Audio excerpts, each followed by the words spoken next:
بسم الله الرحمن الرحيم. الحمد لله والصلاة والسلام على حبيبنا رسول الله وعلى آله وصحبه ومن والاه.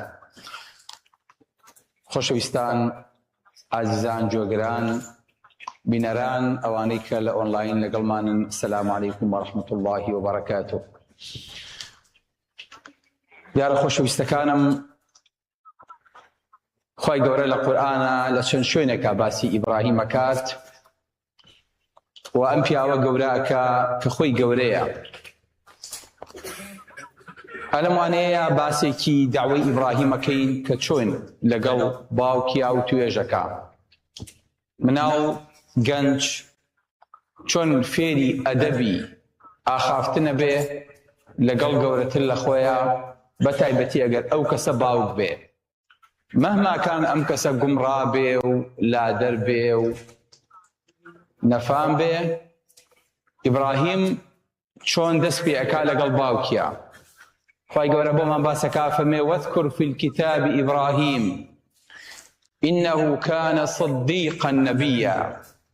أي محمد أي أمتي بيغنبري خواه صلى الله عليه وسلم إيوا لقرآن كتانا باسي إبراهيم بخوانن ويادي بكن چونك او پیغمبرێکی رازگۆ بوو. رازگۆیەتیش بە هەموو کەسێک ناکرێ. رازگۆیەتی یەک پل لە دوای پێغەمبەرایەتیە. رازگۆیەتیش لەگەڵ چێیە؟ لەگەڵ خوایە. رازگۆیەتی لەگەڵ بەرنامەکەتە، لەگەڵ ئەو پەیامەی کە پێتە، لەگەڵ گەیاندنیە. بۆیە فەرمێوە ئیبراهیم الذی وەفا، ئەو ئیبراهیمەی قسەی خۆی گەیانەجێ، ئەو ئیبراهیمەی کە لەگەڵ گفتوگۆ و لەگەڵ پەیام و لەگەڵ ئەوەی خوای گەورە پێیدا بوو لە پێغەمبەرایەتی شایستە بوو. جا فەرمێ ئیذ قال لئەبیه، ڕووی کردە باوکی، وتی باوە گیان یا ئەبەتی. خوای گەورە فەرمێ ئیذ قال لئەبیه، ڕووی کردە باوکی وتی یا ئەبەتی لم تعبد. ئەی باوکە بۆ ئەی پەرستی؟ سەیری قسەی ئیبراهیم دابەزینە سەر ئەوە نییە باوکە چۆنە بێ، کەی بووە ئینسان بەدەستی خۆی شتێدا تا شێو بیپەرستێ.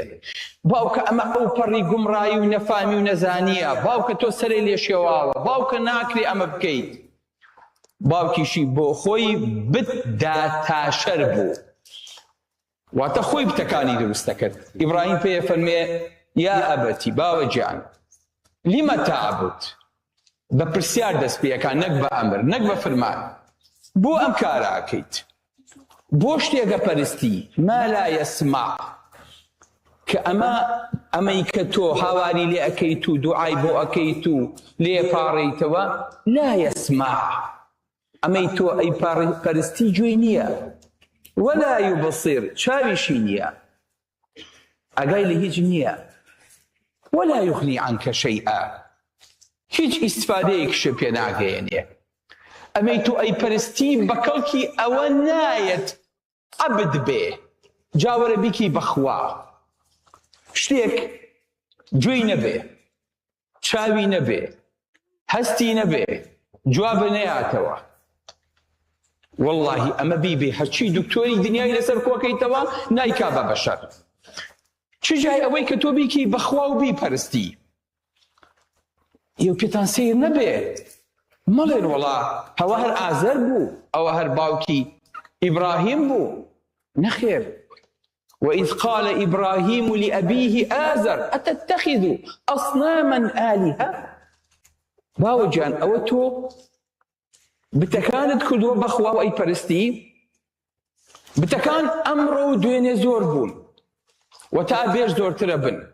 هرشتك لغيري خوا برسترا بتا ناوي هرشتكي لينيت بكيفي خود أو بيوتي طاغوت. ئێمەش لەم سەردەمەیە بەدەستی خۆمان زۆر شتە تاشین، زۆر شت دروست دەکەین، زۆر شت تەقدیس دەکەین و پیرۆزەکەین. ناوی نانین خوا، ناویشی نانی بت سوژدەشی بۆ نابین، بەڵام ئەیبینە ئاستی خواوە. لە کاتێکە بەرژەوەندیەکانمان لەگەڵ بەرژەوەندی دینە تێکە کاتەوە، لەگەڵ یاین کە دژ وەستا ئەو کاتە ئینسان دەرەکەوێت لەگەڵ کام بەرەیە. لەگەڵ بەری خوایە یان لەگەڵ بەری ئازەر و کتەکانە. یا ئەبەتی لم تعبد، باوەجیان بۆ ئەمە ئەپەرستی؟ لم تعبد ما لا يسمع ولا يبصر ولا يغني عنك شيئا.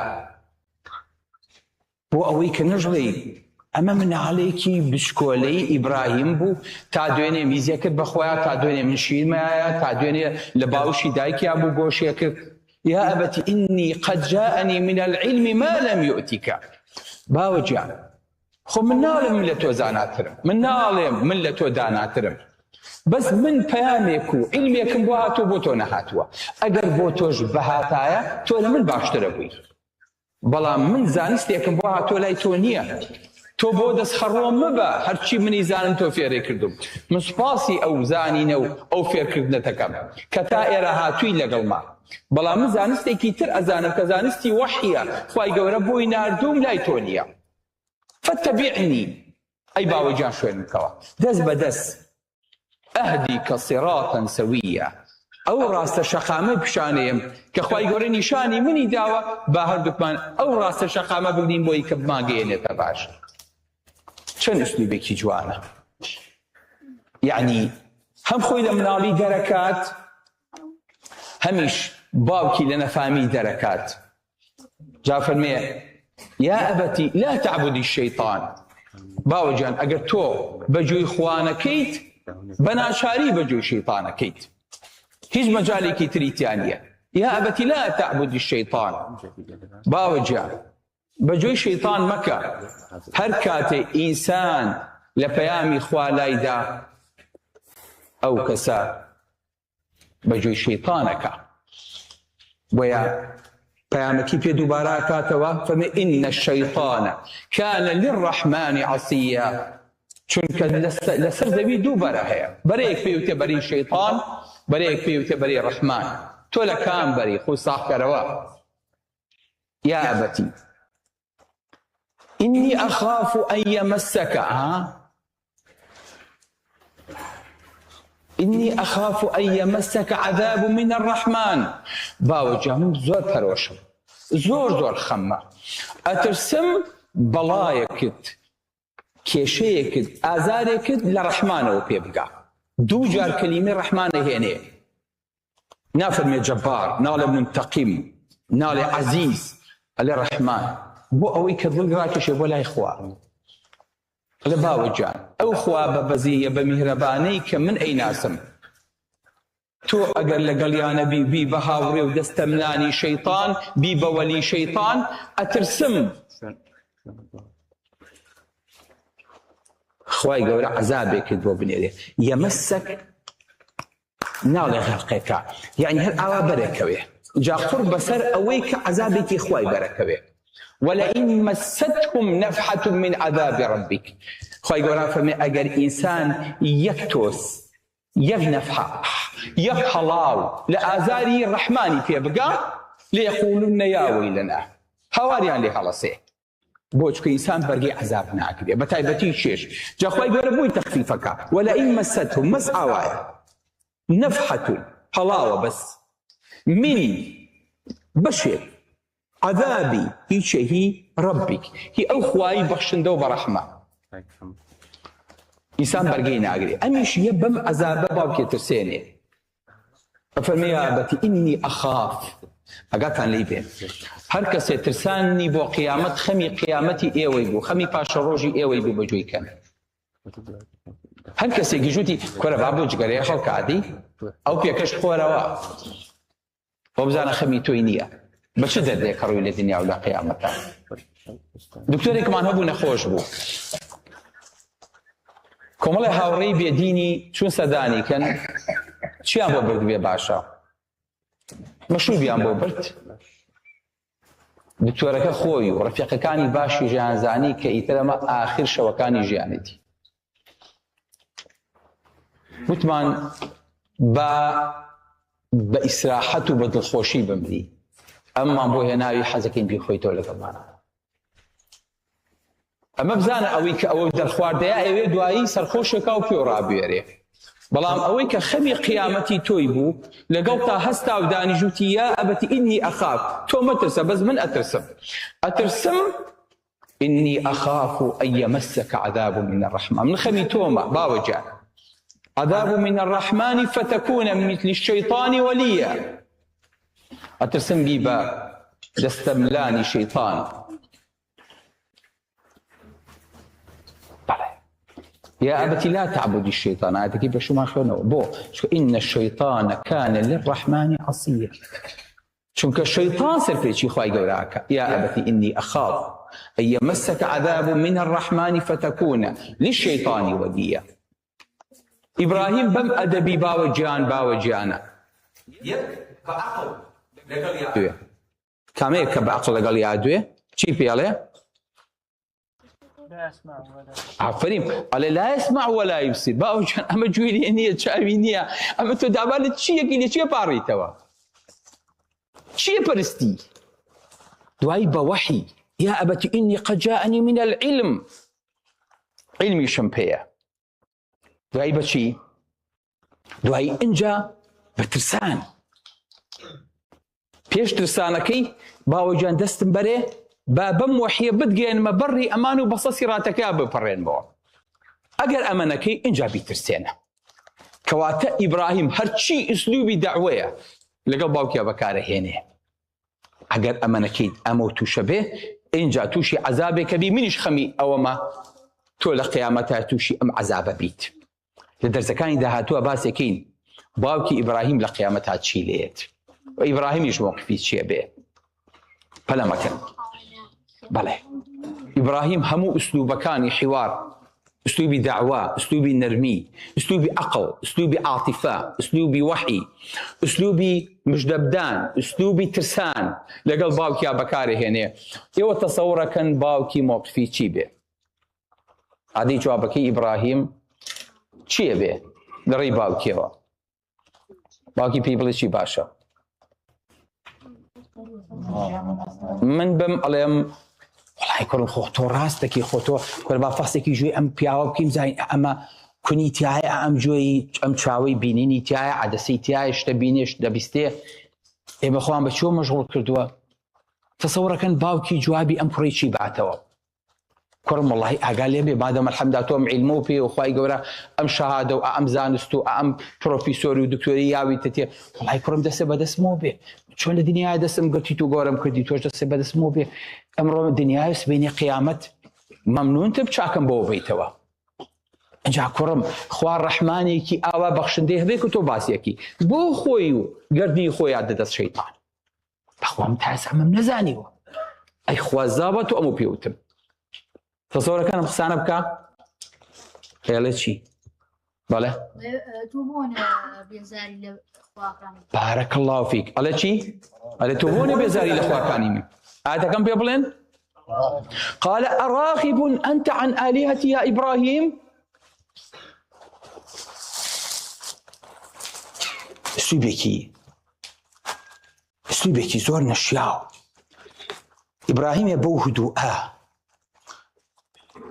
هميش لباتي أول باوجيان هميش بلا كرشي دينك إبراهيم جناب أفني خوتي لي كردون بخوانوار أراغب أنت عن هو إبراهيم بينم هو بين بقى أخواكما بزور بيني أبينم رقل أخواكما أبينم جهاتي أخواكما كي أبينم خليكي رخني لي يجري أبينم آلهتي خوايكي شمنية خواكاني من تجاهتي أنا كيت راغب أنت عن آلهتي يا إبراهيم هو إبراهيم بهمو أخلك توا دانش جهاتي خواكي من كيت إيه شو بقرا لئن لم تنتهي بيدن نبيت دمي خون نقريت كوتاهي بموضعنا ينيت خريكي رخنا وقصا كردن أم هنا نبيت إيه لأرجو منك بەبەرد ڕەجم دەکەم، نەفرەتێ لێ یەکەم. زینام کردووە، پیاوم کوشتووە، قەتڵم کردو. یعنی چی؟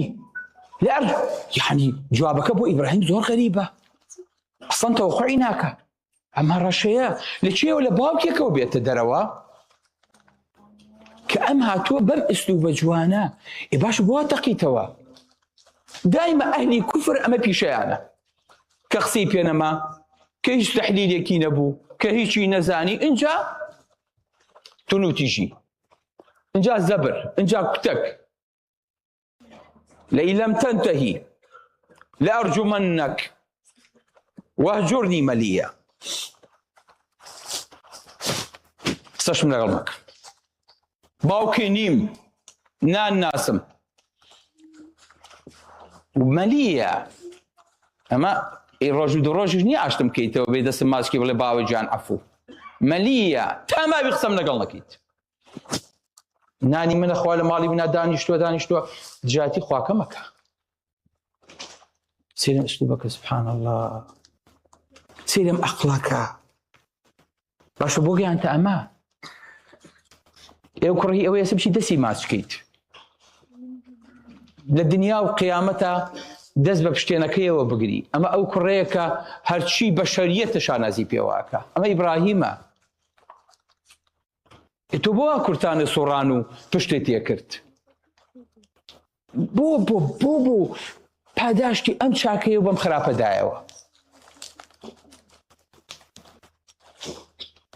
قسەکردن، قسەی ناشرین، سلوبێکی ڕق.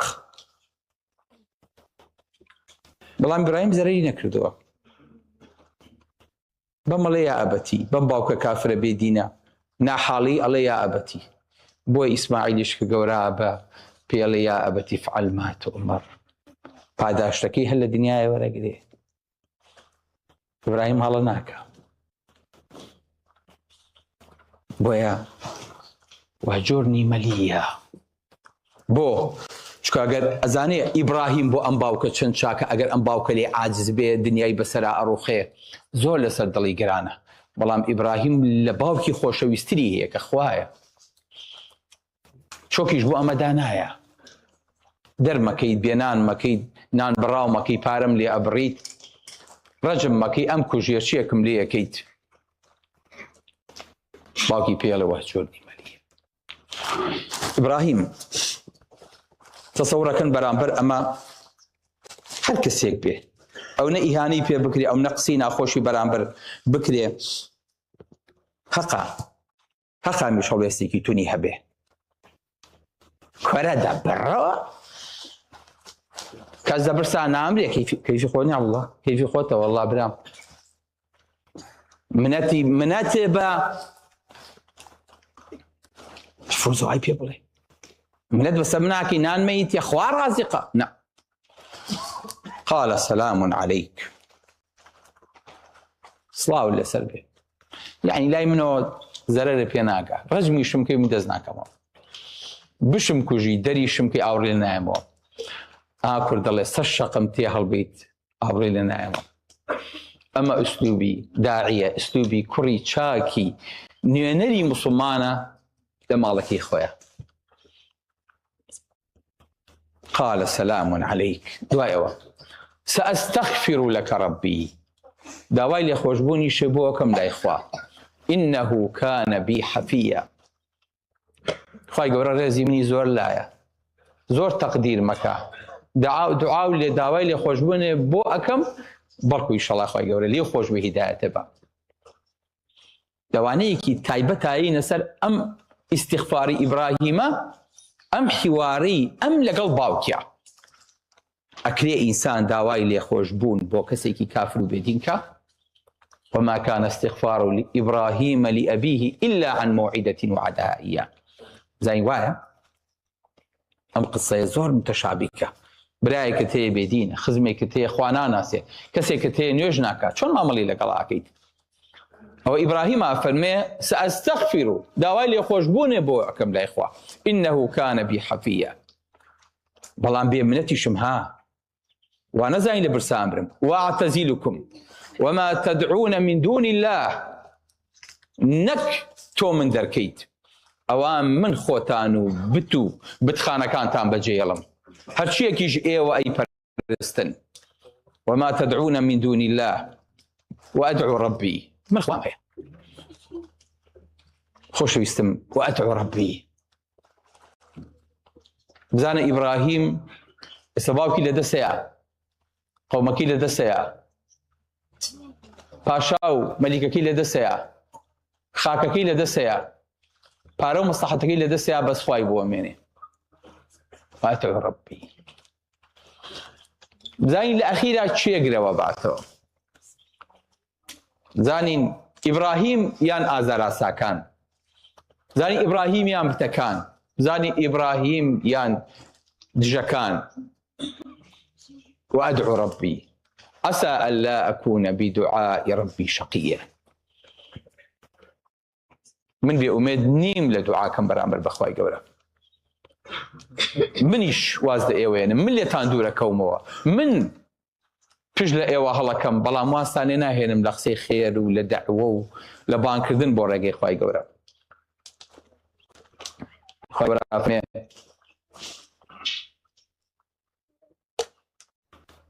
فلما اعتزلهم خواي قورا نالي اما شدي لرناك وتاي بيبس ويسهمو مان دل ما جانك ابو ابراهيم علين اباوكي دەری کرد تۆ بڵێ لە شۆ ما بێتەوە یەک کەسیش نییە لەسەر ئەو ئەرزەیە ئیبراهیم بگرێتە خۆی ئینسان باوکی دەرێکا چ ماڵی مامیە چ ماڵی خاڵی چ ماڵی باپیریە چ ماڵی ڕەفیقێکی ئێوازان ئیبراهیم یەک ماڵ نییە بیگرێتە خۆی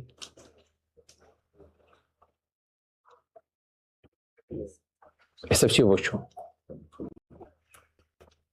خی گەورە فەرمێ فەلەمما اعتەزەلەهم كاتي دريان كردو دوريان خستو شارب دريان كرت وهبنا له إسحاق ويعقوب وكلا جعلنا نبيا ووهبنا لهم من رحمتنا وجعلنا لهم لسان صدق عليا في مكة أوان دوريان خستو تبرايان لي كردو شارب دريان كرت جا خواي قورا فمي دو كرمان بيا إسحاق بدوايا يعقوب هردو كشمان كرت ببيخنبر اینجا زمانێکمان دانێت تا ڕۆژی قیامەت کە خەڵک وتی ئیبراهیم ئەبێ بڵێ چی؟ عەلەیهی السەلام ئەبێ ئیبراهیم ئەو ڕەقەمە بێ کە دڵمان پێی خۆشە و هەموو بەشەریەت لەسەری کۆکن وجعلنا لهم لسان صدق هەر خۆی ناپڕەکانی وإذ ابتلى إبراهيم ربه بكلمات فأتمهن قال إني جاعلك للناس إماما خاي قورا كومالك بتاري لقل إبراهيم كومالك سيكت بيود إبراهيم أتكم با بيشواب وهمو بشريت شكا إبراهيم باوكي سيمي بيغمبرانا قاتن ليبيا يا كم شي أبو؟ آدم دوام نوح عفريم نوح سيم إبراهيم حتشي بيغمبرانا لذرية إبراهيم كوتوتو قال ومن ذريتي قال لا ينال أحد ظالمين تخواتك كم بيغمبر أي نوكم حمو نوكشي بيغمبر لم جم سروا كساري لي كوتوا إسحاق ويعقوب بني إسرائيل حتى وكيت موسى وعيسى حمين وي إبراهيم لو جم سريتري شوكا إسماعيل شيلي كبيتوا پیغمبر صلى الله عليه وسلم خوي پیغمبري أولو العزم سيلك ركاني شي پیغمبري أولو العزم الله شو مشكلتي آزر دريا كادرينا كانانياتي ناني ناياتي مبوجيلي بري لينا بري كي مشكلة كي ونقوري لبر خاي قورا نعلم مشهدك بوكو تايبي إبراهيم وإما جرف مان جان كابلي بإبراهيم شي كده بي فما دالدي كيتر مالي كيتر نق مالي دو مالي ترم بو دروس كرت كمالي سارة ومالي هاجر بو انجا دو بيغمبريشم دايا انجا نوي همو بيغمبرانيشم هر كل بهي إبراهيم ويا خۆشەویستەکانم لێرەوە حەزەکەم ئێوە دەرسەکانم پێ بڵێن ئێمە لێرە چی فێر بووین لەم چیرۆکە لەم حیوارە جوانی ئیبراهیم لەگەڵ باوکیە ئادەی چەند دەرزێکم پێ بڵێن بسم الله نەربوونیانی دەم خۆش تەوەکل پشتبەستن بەخوای گەورە جان ئەدەبی ئیبراهیم لەگەڵ باوکیە بەڵێ جان کۆڵنەدان دەم خۆش سەبرگرتن فعلا بالضبط بەڵێ جان لەگەڵ باوک باش بوون هەر کاتێ بێ ئەگاتان لێ بێ خۆشەویستەکەم ڕخنەش نەگرین بڵین ئەها فڵان کەس براکەی نوێژ ناکە ئەها باوکی عەرەقە خواتەوە ئەها خوشەکەی سفورە ئەها دایکی وانە ئەمە پێغەمبەران بوون ئەمە ئیبراهیمە باوکی وایە چیتر ئەی نوح خێزانەکەی ئەی لوط خێزانەکەی ئەی نوح کوڕەکەی ناکرێ وەرە با ئەم ڕخنەیە نەدینەوە بە چاوی خەڵکە بڵێ نەسیحەتی خەڵکەکە سی بڕۆسەی کوڕەکەی کە بزانە وەزعی چوان ئەنیە ئەمە فێرە بی چیتر دەرزەکان بڵێ مرۆڤ لە کاتی ئەتۆرە ئێرە تۆرە مادەم ئەوە پیاوی وەرە ئێرە بزانم مرۆڤ لە کاتی تەنیاییشدا خوای گەورەی لێ بیر ئافرین وەکو چیادی بزانم چۆن لە کاتی تەنیایە خوای گەورەی لە بیر بێ وەکو چۆن ئیبراهیم لەو کاتەشا هێشتا هەر تێک نەچوو ئافرین کاتە باوکی لێتووە بوو عنی هیچ مشکلەیەکی نەبوو زۆر ئاسایی بوو و لەگەڵیشیە سەبریشی ئافرین دەنە کەسێکی وە سەبری ئەگەر تۆ بیتا چیتە کرد بۆ باوک دەڵێ ئەفەرم و بڕۆ دەرەوە بنەو بارگەکە و پێچەرەوە لێ بڕۆ دەرەوە چێکی دیناری لە گیرفانتان نییە سەمونێکە پێ نییە ڕەفیقێکە نییە ماڵێک نییە ڕووی تێ بکەی چیەکی بەم شەوە ئیبراهیم چی بکردایە بەڕێی تۆ باش بوو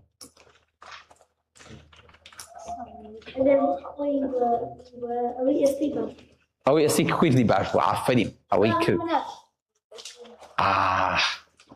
ئێمە ناتوانین بەس ئیبراهیم چییە پێشەوایە ڕابەرە ئەبێر چاوی لێ بکەین وەنیە بۆچی خوای گەورە بۆمان باسەکە بۆی کە بیکەین بە قودۆ بۆ ژیانی خۆمان وەنیە ئەگەر ئێمەش تووشی ئەو زروفە بووین خۆ کەسمان بەقەر ئیبراهیم تووشی ئیبتیلا و تاقیکردنەوە نابین کاتا بێ باش بین بەڵێ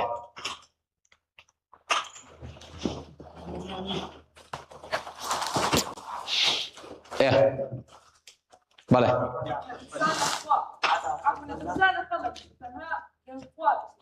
جان بەس لەخوای گەورە بترسی لە هیچی تر دەم خۆش بەڵێ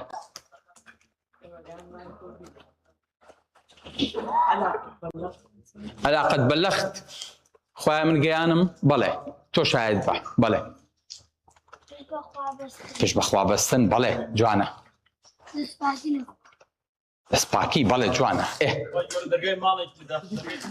بارەکە الله فیک خوای گەورە دەرگایەکی لە داخست دوو دەرگای بۆ کردەوە دواتریش دەرگای ئەم هەموو ئومەت و ماڵ و ماڵانی خۆی بۆ کردەوە کە ئیبراهیم تایە پاشا بێ بەڵێ جان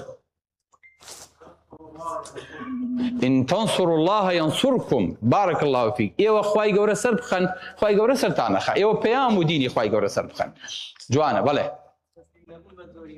تسليم أنت دم خوش أجر بتنيا خوش يبيت تسليمي زورينا نبي بو خواي جورا فهم إن إبراهيم كان شيء أمة إبراهيم بتنها أمة قانتا لله حنيفا بلان بو ولم يكن من المشركين دم خوش تسليم نبون بزورينا واتا زورينا تمثيلي رهاناكا بله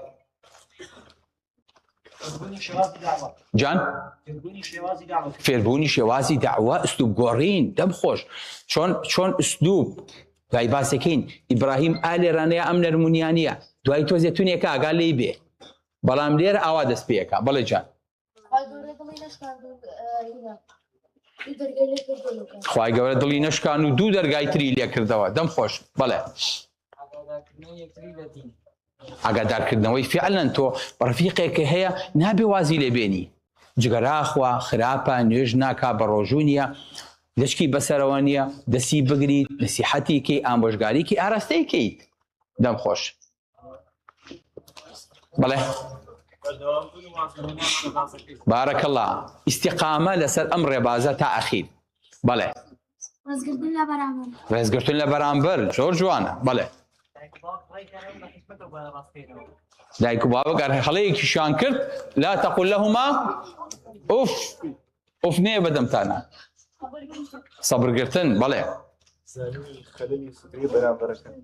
دەم خۆش بزانی بەرامبەرەکەت کێشەی چییە؟ ئەنجا تۆ بە ئوستوبی پرسیار دەست پێ بکەی لەگەڵیا وەی کە بزانی ئەو چی لەبارایە ئایا قسەی پێیە پێی نییە عیلمێکت پێ بێ لە خۆی زیاتر لەوەی کە بەرامبەرەکەی پەرستێ ئەوە لە باسی ئینشاڵڵا پەرستنی مانگ و خۆر و ئەستێرەکانە باسێکین بە پشتیوانی پەروەردگار و هەموو دیبرام